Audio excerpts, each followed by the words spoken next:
Filemon, capítulo 1. Eu, Paulo, prisioneiro por causa de Cristo Jesus, junto com o irmão Timóteo, escrevo a você, Filemon, nosso amigo e companheiro de trabalho, e à igreja que se reúne na sua casa. Essa carta vai também para a nossa irmã Áfia e para Arquipo, nosso companheiro de lutas. Que a graça e a paz de Deus, nosso Pai, e o Senhor Jesus Cristo estejam com vocês. Meu caro Filemon, sempre que eu oro, lembro de você e agradeço ao meu Deus, porque tenho ouvido falar do seu amor por todo o povo de Deus e da fé que você tem no nosso Senhor Jesus. Peço a Deus que a fé que une você e a nós faça com que compreendamos mais profundamente todas as bênçãos que temos recebido na nossa vida, por estarmos unidos com Cristo. Meu caro irmão, o seu amor tem me dado grande alegria e muita coragem, pois você tem animado o coração de todo o povo de Deus. Por isso, como seu irmão em Cristo, eu sei que tenho o direito de exigir o que você deve fazer. Mas o amor que tenho por você me obriga a lhe fazer apenas um pedido. E faço isso, embora eu seja Paulo, o representante de Cristo Jesus e agora também prisioneiro por causa dele. Portanto, eu lhe faço um pedido em favor de Onésimo, que é meu filho por estarmos unidos com Cristo, pois, enquanto eu estava na cadeia, tornei-me pai espiritual dele. Antes ele era inútil para você, mas agora é útil para você e para mim. Eu estou mandando Onésimo de volta para você, e com ele vai o meu coração. Gostaria de obrigá-lo a ficar aqui comigo, enquanto estou nessa cadeia, por causa do Evangelho, a fim de que ele me ajude em lugar de você. Porém, não vou fazer nada sem a aprovação de você, para que o favor que eu lhe estou pedindo não seja feito por obrigação, mas por sua livre vontade. Pode ser que Onésimo tenha sido afastado de você por algum tempo, a fim de que você o tenha de volta para sempre, pois agora ele não é mais um escravo. Porém, muito mais do que isso, é um querido irmão em Cristo. De fato, para mim ele é muito querido, e para você agora ele é mais que querido ainda. Não só como escravo, mas também como irmão no Senhor. Por isso, se você me considera seu companheiro de trabalho, receba Onésimo de volta como se estivesse recebendo a mim mesmo. Se ele deu algum prejuízo a você ou lhe deve alguma coisa, ponha isso na minha conta. Aqui, com a minha própria mão, escrevo isso. Eu, Paulo, parei tudo. É claro que não preciso fazer com que você lembre que me deve a sua própria vida. Portanto, meu irmão, me faça esse favor por causa do Senhor. Anime o meu coração como um irmão em Cristo. Ao escrever isso, estou certo de que você vai fazer o que lhe estou pedindo. E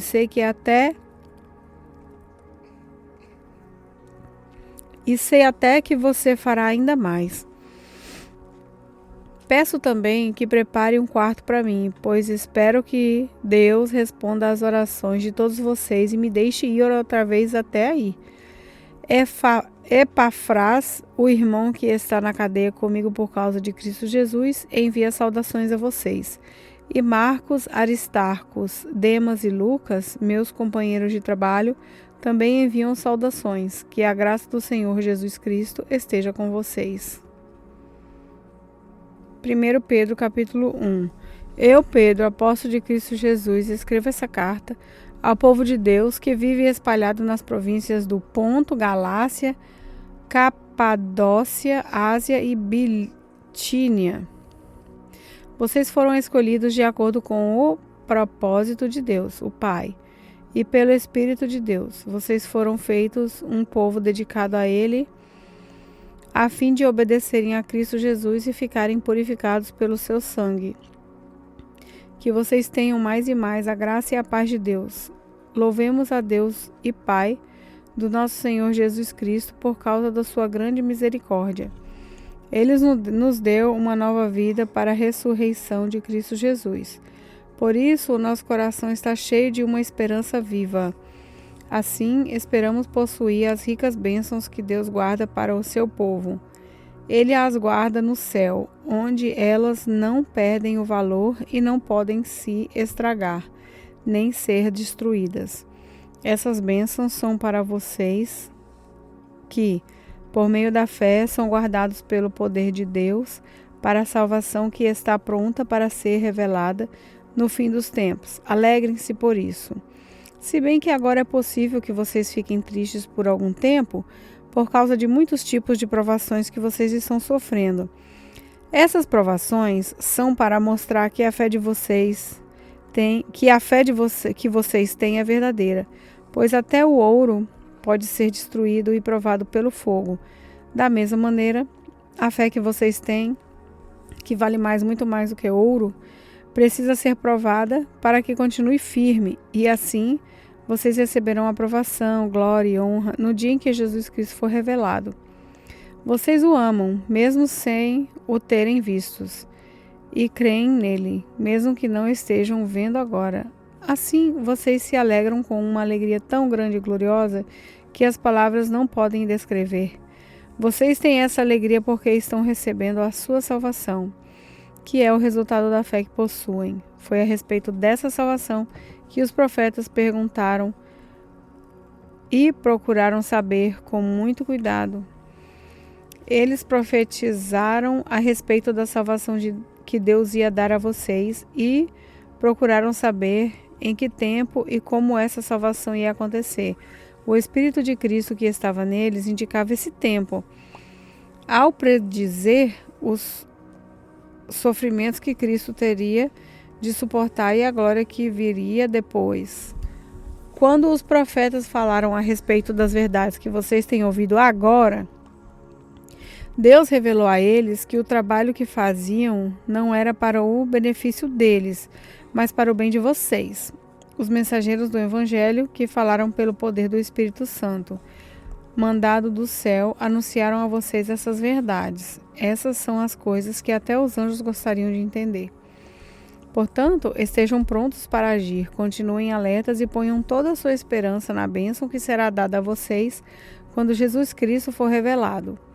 Sejam obedientes a Deus e não deixem que a vida de vocês seja dominada por aqueles desejos que vocês tinham quando ainda eram ignorantes. Pelo contrário, sejam santos em tudo o que fizerem, assim como Deus que os chamou é santo, porque as Escrituras Sagradas dizem: sejam santos porque eu sou santo.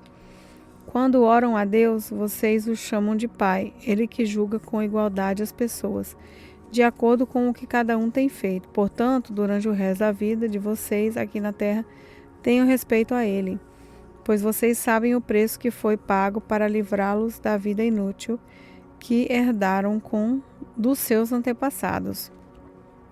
Esse preço não foi uma coisa de perder o seu valor como ouro ou prata.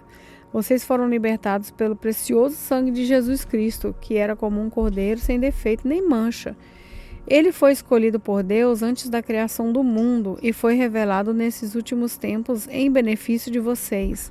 Por meio de vocês, creem em Deus, que o ressuscitou e me deu glória.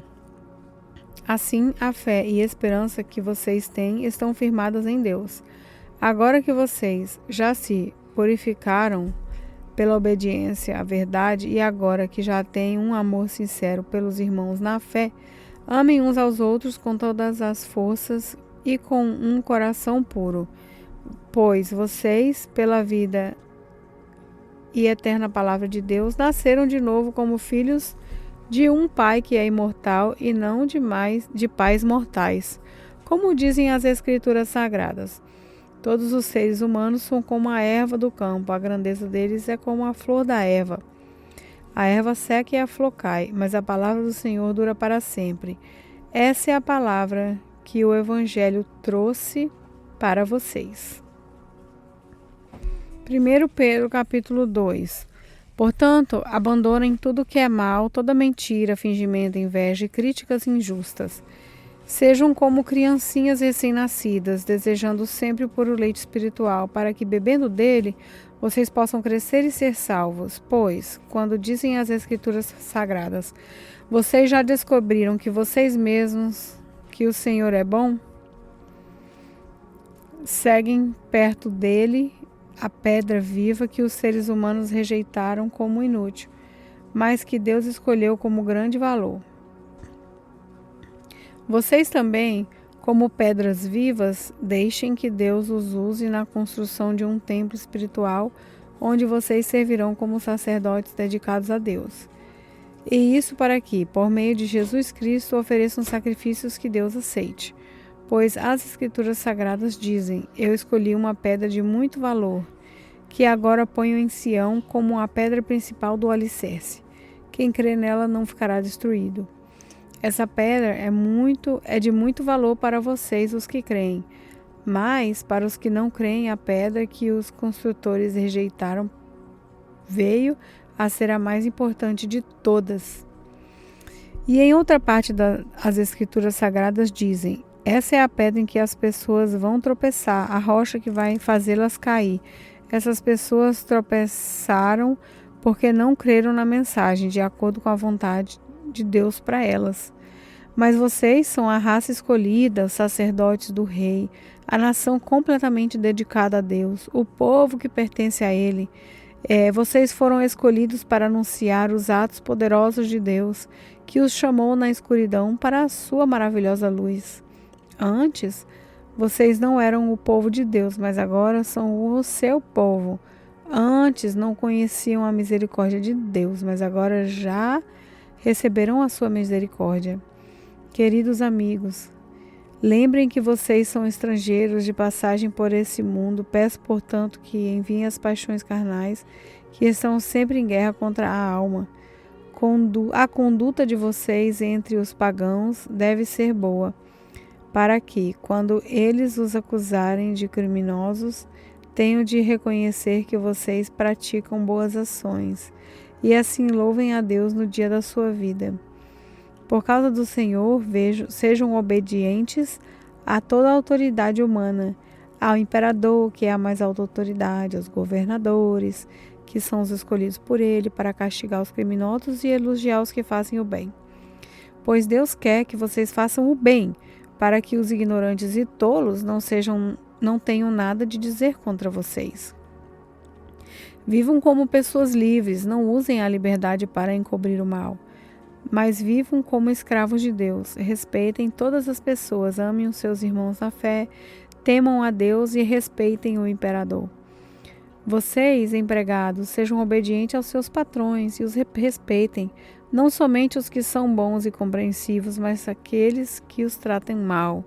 Se vocês suportarem sofrimentos injustos, sabendo que esta é a vontade de Deus, Ele abençoará vocês por causa disso. Pois, se vocês fazem o mal e são castigados, qual é o merecimento de suportarem com paciência o castigo?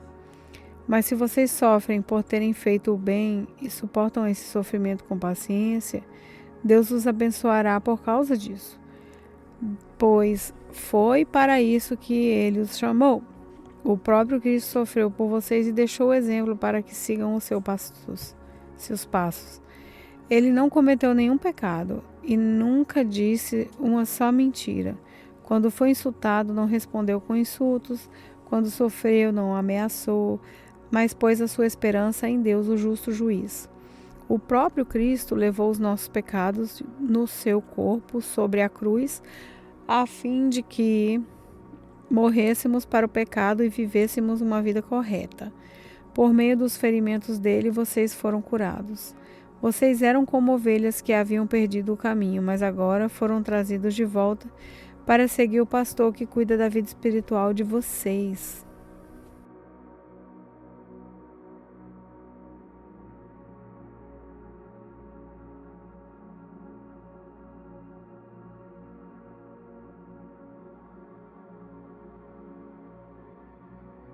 Paz do Senhor, aqui quem fala é a irmã Laila.